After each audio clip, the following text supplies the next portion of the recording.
Hey guys, welcome back to another polygel nail design set.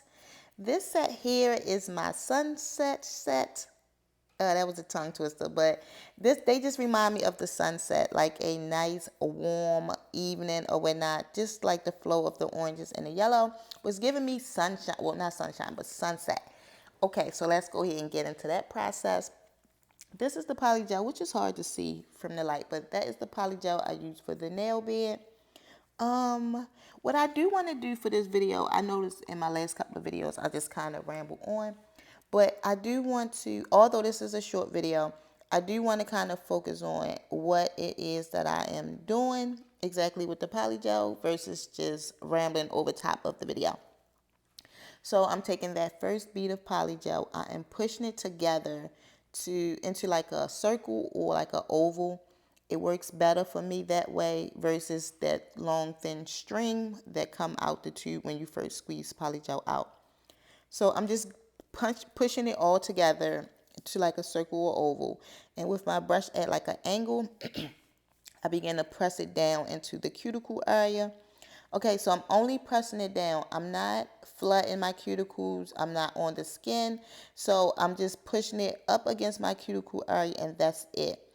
I feel like a lot of times when people still have issues with pop-offs, it don't necessarily be your prep. It just may be your application. And so it is very, very important to leave some space around that cuticle. So this process, my cuticle bead usually take me the longest because I really try to make sure no polygel is on or under my cuticle, only on the nail plate. So maybe you guys who still deal with pop-offs, just make sure there is nothing on the skin. Okay, so then I'm going to take my brush, using my brush in the angles that the hairs are going, and I'm just going to start slanting that polygel over. And then as I slant, I drag it down. I'm trying to just bring it down to my desired length. And then I just kind of square it off a little bit. Give it a good once over. I am recording on my phone and the camera at the same time. So usually when my hand go back like that, I'm just hitting the play button. But after I gave it a good once over, then I cured it. I do the same for all the nails. Now I'm going to take this orange from Landfo. This was the darkest orange I had. So what I was trying to do was like a ombre in a sense. I was just trying to ombre my colors from dark to light. But just not with your typical ombre technique, if that makes sense. So I'm just putting that orange on there. At this point, I'm just kind of playing with it because I wasn't sure how exactly I wanted to go about doing that. So usually I always say I just kind of go with the flow, and that's what I mean. I kind of put it on there, move my fingers around, kind of play with it just until something pops in my head at that time. Here I'm just kind of pushing it back. I think at this point I was kind of measuring how far down I wanted that orange to go. And so after getting a good little measurement in my head, I grabbed this tool.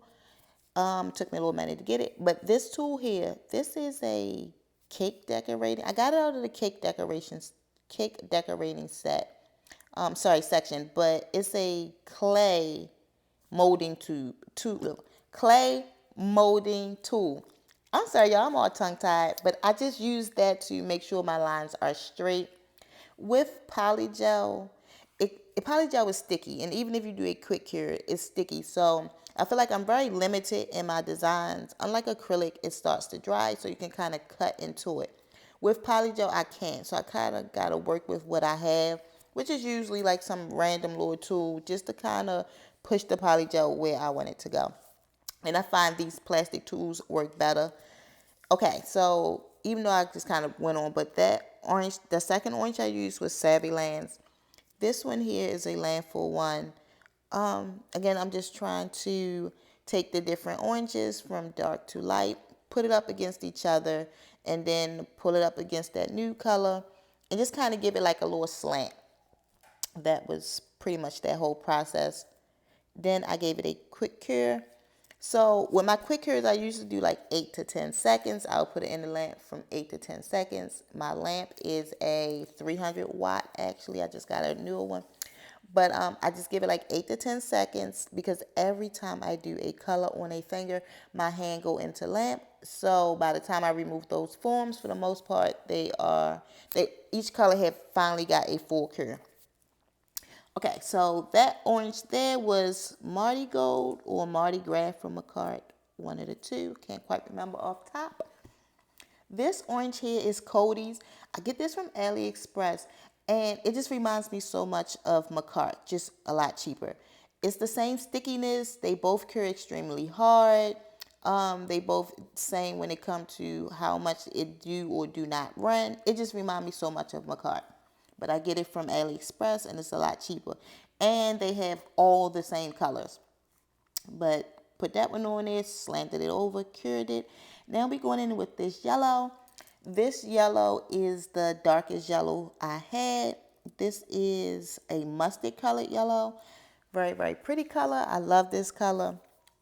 I'm just going to take that yellow after I squeeze it out. It pretty much came out the tube in that shape. And so that's why I went ahead and finished with that shape. And I'm just pulling it up to that light orange just to make sure it is connected. And then I'm just trying to make sure the polygel is like squared off or rectangle or whatever. I just wanted to make sure that it was a straight line. This yellow is from Savvyland. I actually bought this kit twice. Now, back in the beginning when I first started, I hated Savvyland. I did not like their kits. They were not in my top. But this kit here, I have two of this one, and then I have their translucent one, which they changed their formula. It's a lot firmer than what it used to be. Now, it is more stickier than it used to be, but it's a lot firmer than it used to be. And I actually enjoy working with Savvyland. Any of you guys who been with me from the beginning know Savvyland was just a no-go for me. But I do like their newer kits. Okay, this yellow here, I actually had this yellow. It's from iGel Beauty. I had this yellow for 3 years. So when I first bought this polygel, it somehow I missed it. Like I didn't swatch it. And so I always saw it on my wall, on my polygel wall, but I never used it because it wasn't on my swatch rings. So this set, I was like, let me just give it a try. Then I realized that was why I never used it. Absolutely love the colors. Very, very pretty. I love iGel polygel. I like to use it. It works great. And then what you guys will see towards the end, it glowed in the dark. Like I didn't know it glowed in the dark till the next day. I think I was doing some swatches or not and realized that yellow glowed, which gave it a cool little look. Okay, so this yellow was that Daffodil? I believe that was Daffodil from Macart, this last one. I can't see the tube from here, but I believe that's what it was. And at this point, I'm just finishing off the nail, just making sure that the yellow is connected to the other yellow and making sure it's connected to the orange. Also, while making sure I have the shape that I like, which is a square nail. Here are the nails. I do apologize. I don't have any filing. Some of these I don't plan to make YouTube videos out of, so I don't have the filing. But there are the nails before filing. These are the tubes, brands, and colors that I used to complete this set. And then here are the nails after I filed them. They was very, very pretty, guys. Like, they really were. Even before, like, the little top coat and the bling and stuff, I like them just the way they are, just the way they were. Like, I like that little matte look. They was very pretty. But I'm just taking that protein bond, going around them cuticles, getting that little crusty, ashy look up out of there. I said this many a times before. I'm not a big fan of cuticle oil. I do use it every now and then, but I like to just use lotion on my hands and then skip out on the oil around my cuticles. Okay, so now we're going to go in with the Vanillisa top coat. Absolute favorite. Always say that every video. At some point, I will try another top coat, but for now, I'm just going to finish using this until it's gone. I just love the way a good glossy top coat brings that nail to life. I'm just slowly going around that cuticle area and then just making sure the nail is fully covered. I do apologize, guys. It's 1 o'clock in the morning. My voice is real raspy. I'm very tired, but I'm trying to get caught up on my videos. So here we are. These stones I got from AliExpress. They very beautiful in real life. They look like glass. Like inside of them, they got cracks and stuff with a real light glitter type look to it. They pretty in real life. It's hard to kind of see it from the camera, but they very, very pretty. These rhinestones are Joby. I get them from AliExpress also. All I'm pretty much doing is starting out with the big one and then start filling in spaces with the rhinestones, starting big, going down to small. Usually when I buy rhinestones, I buy the mixed size bags. So they usually start at like a size 3, the bags that I buy. They start at a size 3 and they go up to a size 20. I personally like to mix the different sizes. I feel like when I only use the same size rhinestones, it's distracting to the nail because it's just like those may be too big or too small for the set. But whatever. Here, just wipe off that extra. Cured did the same thing to the ring finger. Now these are diamonds, also from AliExpress, going in with the same rhinestones. I didn't do too much. I usually like to do my little bling and all that on my ring finger and middle finger anyway. And usually the pinky and the pointer just get like something real simple. And so we just went in with this orange diamond and 2 or 3 of the rhinestones. I think I did do these two. Yep. Okay, so I did do these 2 fingers at the same time, being that they wasn't getting a whole lot done to it. Bling is like the worst for me. It takes me so long.